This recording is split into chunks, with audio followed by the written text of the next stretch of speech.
मैं काफ़ी बोल चुका हूँ अपने तीर्थ स्थानों का हम किस तरह से अपमान कर रहे हैं और किस तरह से दुर्घटनाएं हो रही हैं, भूस्खलन हो रहा है, हम उनको टूरिस्ट स्पॉट बना रहे हैं। मैं बोल चुका हूँ, मैं बोलता रहता हूँ, लेकिन इस वक्त हम गणपति उत्सव के माहौल के बीच में बैठे हैं। हर साल मुझे ये शिकायत रहती है। मैंने सोचा इस बार मैं बोल दूं। वैसे भी मैं बोलने के लिए बदनाम हूँ। लोग बोलते हैं आप बोल लेते हैं, मैंने कहा हाँ बोल देता हूँ, क्योंकि मुझे मुझे जो चीज़ ठीक नहीं लगती मैं बोल जाता हूँ। गणपति उत्सव के ऊपर भी मेरे कई बार मैंने सोचा भी है, बोला भी है।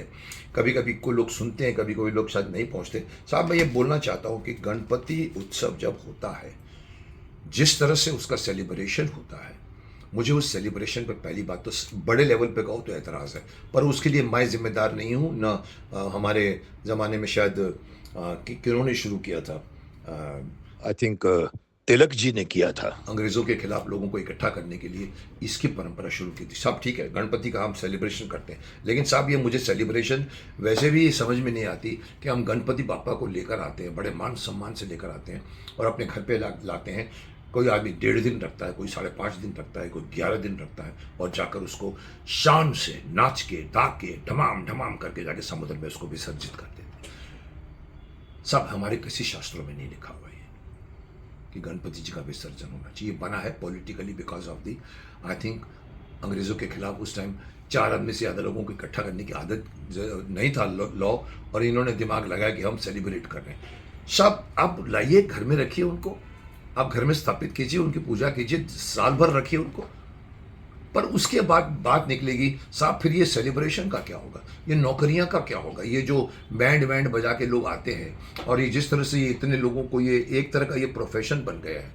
गणपति विसर्जन के लिए साल भर मेरे यहाँ नीचे तैयारियां होती हैं, ट्रेनिंग दी जाती है ड्रम बजाने की, ढोल दमाने की, दम कराने की, और एक एक हर संडे को 4-4 3-3 घंटे होती है। वो लोगों का भी मैं मानता हूँ, मैं जो बात कर रहा हूँ वो उनके बिजनेस को इफेक्ट करेगा। पर मेरा सवाल ये है कि क्या आप समझते हैं कि जो जिस तरह से जो आप मेरे नीचे कल 15 मिनट तक गणपति लेकर आए, 15 मिनट तक ढोल डमामे और बड़े बड़े नगाड़े, ढाम ढड़ाम ढाम ढड़ाम, मैंने कहा अभी रुकेगा अभी रुकेगा अभी रुकेगा। इनके अंदर इतना उत्साह होता है और जो लेकर आते हैं उनमें इतना उत्साह होता है। 15 मिनट तक इतने बड़े लेवल के ऊपर ये जो ढोल डमामे बजते हैं, साहब आपको मालूम है इसका नुकसान क्या होता है? लोग जानते भी हैं लेकिन बोलते नहीं। Noise is noise, but noise pollution क्यों बोला जाता है पोल्यूशन? क्योंकि नॉइज पोल्यूशन भी आपके शरीर पर इफेक्ट करता है। आप किसी बिल्डिंग पर अगर 6 माले या 7 माले की बिल्डिंग के नीचे अगर आप 15 मिनट तक इतने जोर से बचाओगे, बाहर कहीं अलाउड नहीं, लेकिन यहाँ पर गवर्नमेंट अलाउ करती है, क्योंकि वो बेचारे, क्योंकि इन लोगों का ये आस्था है साहब, ये तो भगवान की पूजा कर रहे हैं। अरे साहब, अगर कोई किसी भी सेकंड फर्स्ट थर्ड फोर्थ में एक बूढ़ा आदमी बीमार होगा, उसके हार्ट पे अटैक होता है, उसके सुनने के नॉइज बहुत कुछ डिस्टर्ब करती है। आपको पता है, आप किसी भीड़ भाड़ की जगह पर आप नहीं बैठते क्योंकि आप इरिटेट हो जाते हो। शांत जगह में मजा आता है। आप इतनी नॉइज पोल्यूशन में आपको फिक्र है कि किसी बिल्डिंग क्यों बजाते हो इतने जोर से ऊपर तक, कि 7 माला तो सर मैं जहां रहता हूँ वो 7 माले की बिल्डिंग है साहब, लेकिन अगर किसी के घर में 3 माले की बिल्डिंग हो, वहां पर रहने वाले तो 15 मिनट के लिए तो परेशान हो जाएंगे। ऊपर तक जाता है, 15-15 माले तक इतनी आवाज़ जोर से करती है। मेरा सिर्फ एक यही छोटा सा एक, मैं कहूँगा कि मजाक में तो नहीं कहूँगा, लेकिन मैं लाइटर टोन में कहूँगा। आपको क्या समझते हैं? आप गणपति जी की पूजा कर रहे हैं, आप क्या सोचते हैं कि गणपति जी आपकी सिर्फ यही आवाज़ सुनेंगे? क्या गणपति जी के बहरे हैं कि वो आपकी जब तक आप जोर से नहीं हो जाओगे उठेंगे नहीं? क्या आप गणपति जी को आपने कुंभकर्ण मान लिया है? क्या आप उनको नींद से हटा रहे हो, नींद से जगा रहे हो? किसके लिए कर रहे हो? अगर ये मान्यता है कि ये ही चीज कि हम तो भगवान की पूजा कर रहे हैं, साहब म्यूजिक चेंज कीजिए ना। क्योंकि जिंदगी ज्यादा इंपॉर्टेंट है सेलिब्रेशन से। किसी की जिंदगी, किसी के स्वास्थ्य पे इफेक्ट हो रहा है तो रूल चेंज होते हैं, पूरे वर्ल्ड में होते हैं। सिर्फ इंडिया एक ऐसी कंट्री है जहां पर हमारा धर्म है, हमारी आस्था है। उस धर्म और आस्था के नाम पे बहुत लोग बहुत कुछ कर जाते हैं जो किसी वर्ल्ड में अलाउड नहीं होगा। नॉइज पोल्यूशन वैसे भी हमारे यहाँ अलाउड नहीं है कि 12-10 बजे के बाद सब बंद कर दो, मतलब नॉइज डिस्टर्ब करता है ना इंसान को। फिर आप ये गणपति के उस समय एक नहीं साहब, आप जिस दिन विसर्जन करोगे, हमारे मेरे मेरे रिश्तेदार का घर है 6 माले पर, पूरे दिन भर वहां से झांकियां गुजरती है और साउंड इतना होता है कि आप बात नहीं कर सकते। तो आप क्या समझते हैं कि आप भगवान को जगा रहे हो नींद से कि इतना ज़ोर से।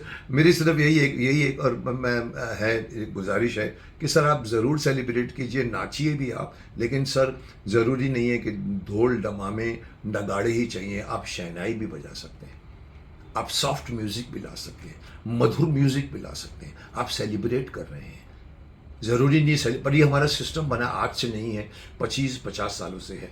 और कोई भी, माफ़ करना मैं ओपनली कह रहा हूँ, कोई भी नेता इसे चेंज इसलिए नहीं करता क्योंकि वो मराठियों को नाराज़ कर देगा।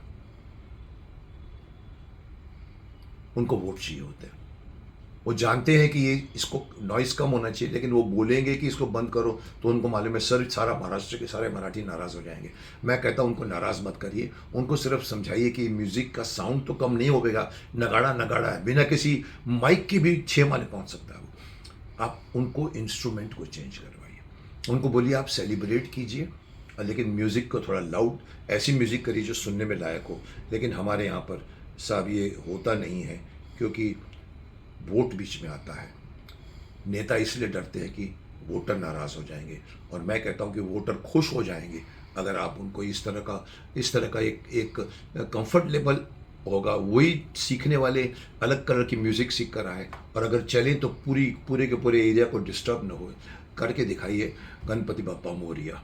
मैं तो ये भी कहता हूँ कि हम हमेशा कहते हैं गणपति बाप्पा मोरिया, पुढच्या वर्षी लोकरिया।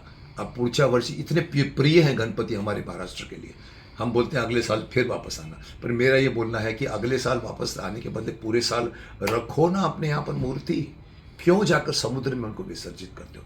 खैर छोड़िए, कोई कहेंगे सर आप कौन होते हो हमारी धार्मिक श्रद्धा के पर बोलने वाले। तो साहब मैं बोल गया हूँ, सुनना हो तो सुनिए, वरना मेरे को आप कंडेम करना चाहते हो तो कंडेम करिए, पर मैं जो कह रहा हूँ वो बहुत सही बात है, गौर कीजिए उसे।